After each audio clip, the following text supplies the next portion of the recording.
Welcome to this week's edition of The Passion of the Digital Artist. And here he is, that passionate digital artist himself, Jeff Mueller. Hey, Xavier. A muted introduction and a muted response.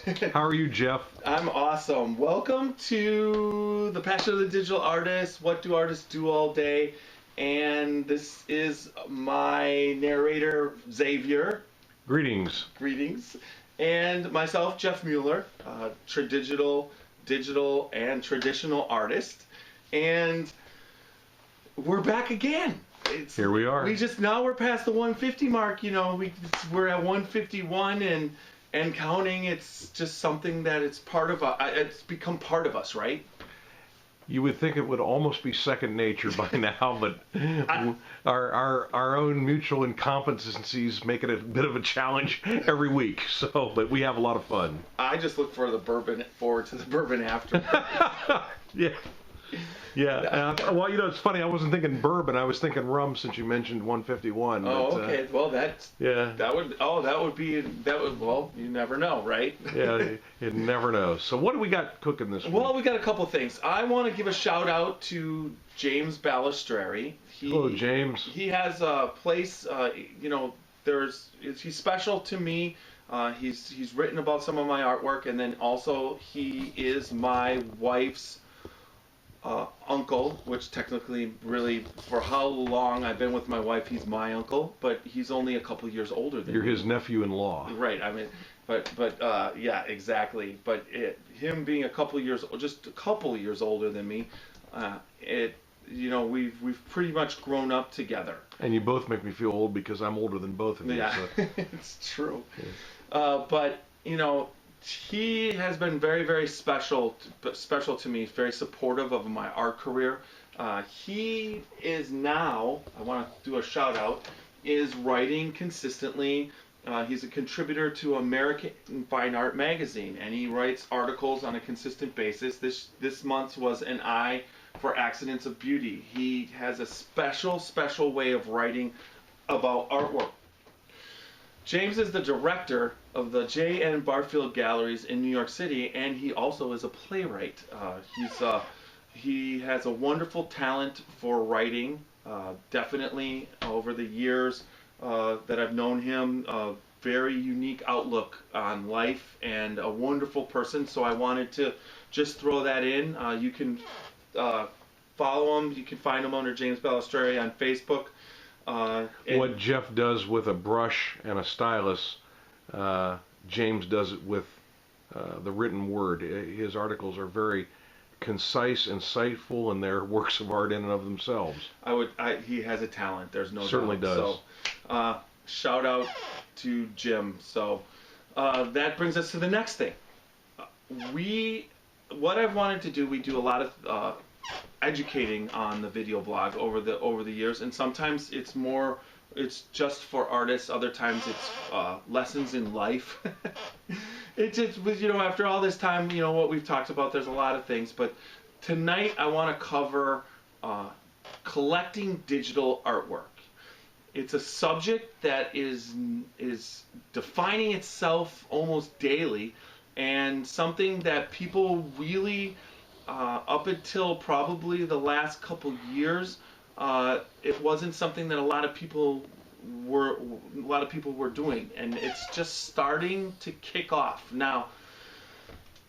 When you're collecting digital art, it's been a difficult task because nobody really has defined it, and it's so obscure because you're creating it in the computer, and the artwork then has to either leave the computer and become something that you can touch and feel solid, or it can stay in there, but it has to be shown, and then a lot of times it's shown on monitors and screens. So it has or it's shown on a smartphone. Right. It has a certain amount of disposability to attach to it. But as a digital artist, what you want to do is you want to take it out of the fact that it's disposable, and you want to make it something that someone can collect. Now, there's been a lot of different things, but just recently, I've Art City. It's also on Facebook. You can follow him on Facebook and on Twitter. Kevin, I believe Massier, he runs the site. He's working on getting it up and running, collecting a bunch of. He's getting a lot of the digital artists from around the world to get their stuff on the site. And this site is designed for collectability of the actual digital artwork. It's not. You purchase the rights to it, and you can have it. Let's say a limited edition of 10 or 100. And when you purchase the right, you are then purchasing the right to print it or use it in any way that you want to. Similar to what happens in stock photography, but this is fine art, so that it's not being sold to everybody, and it's not so you're only going to produce a certain amount of these certificates for these people to have the rights.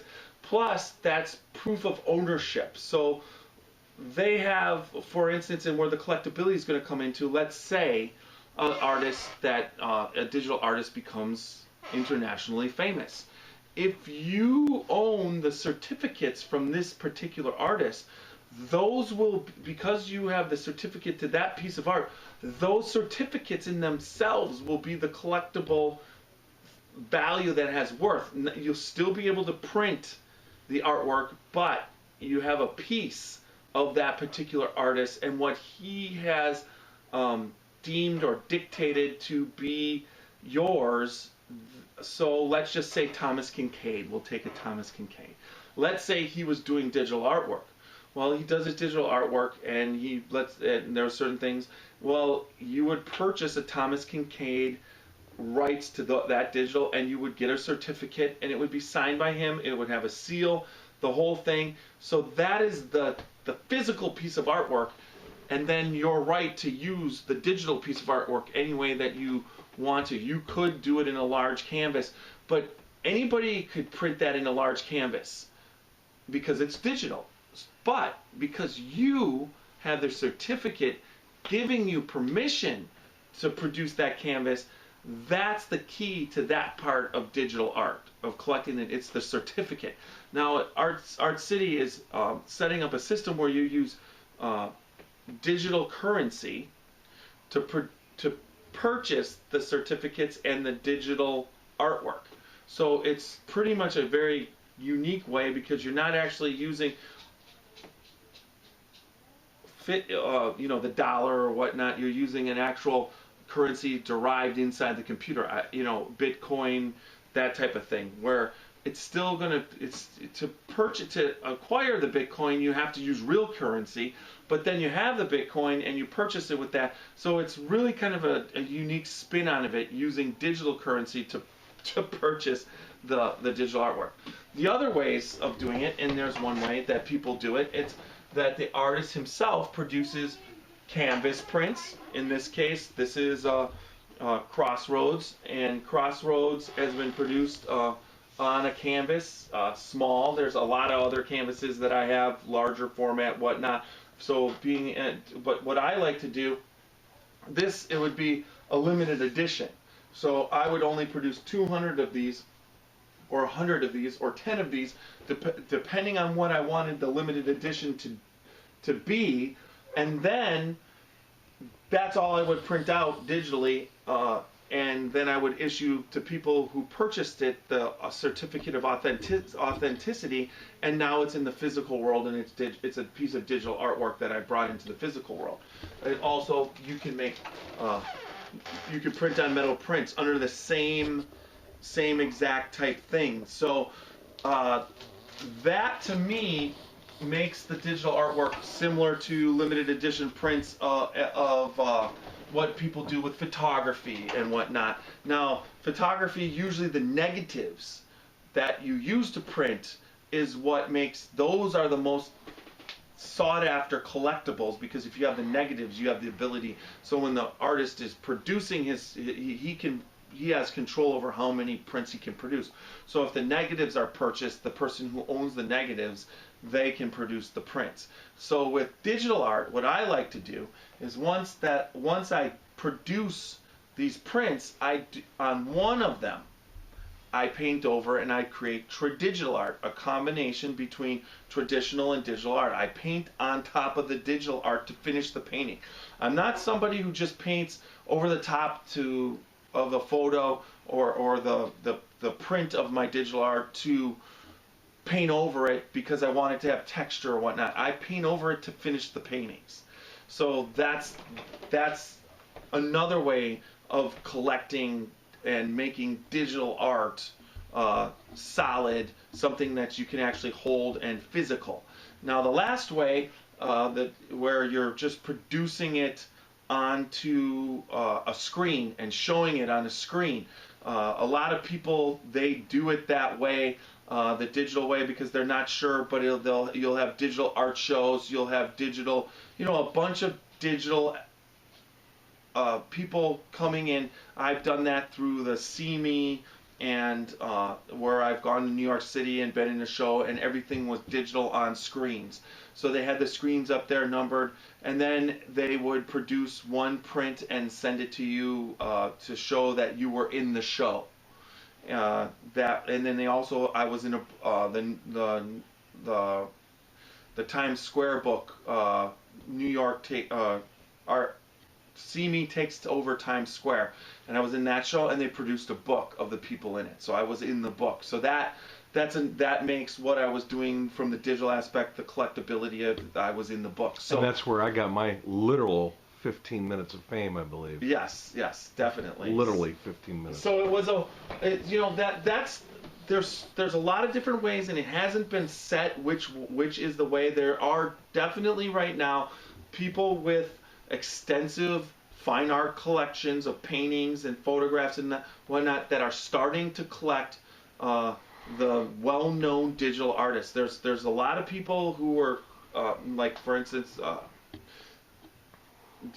people that have been producing iPad art and having shows.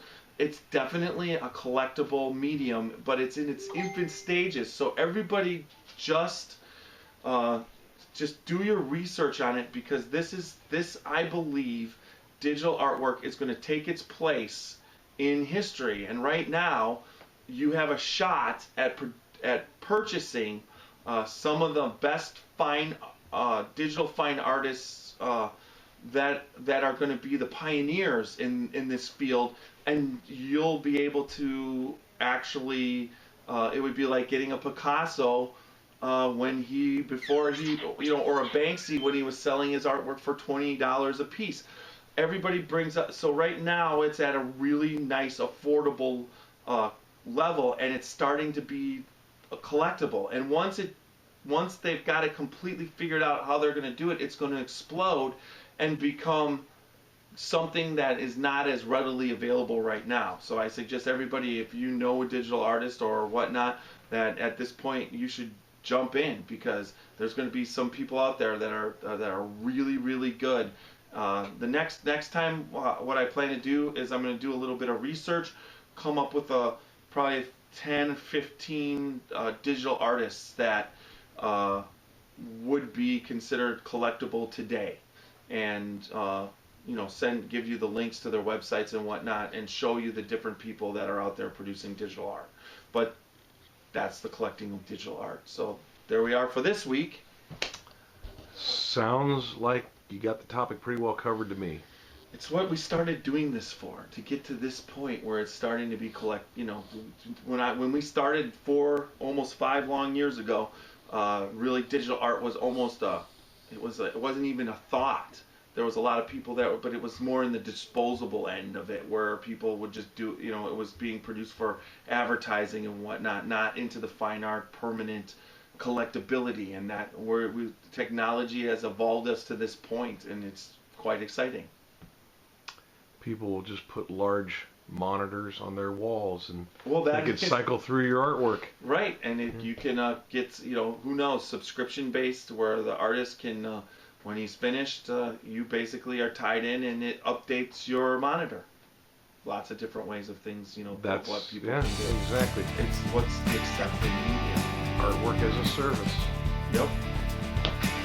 We'll see you next week, folks. Thanks.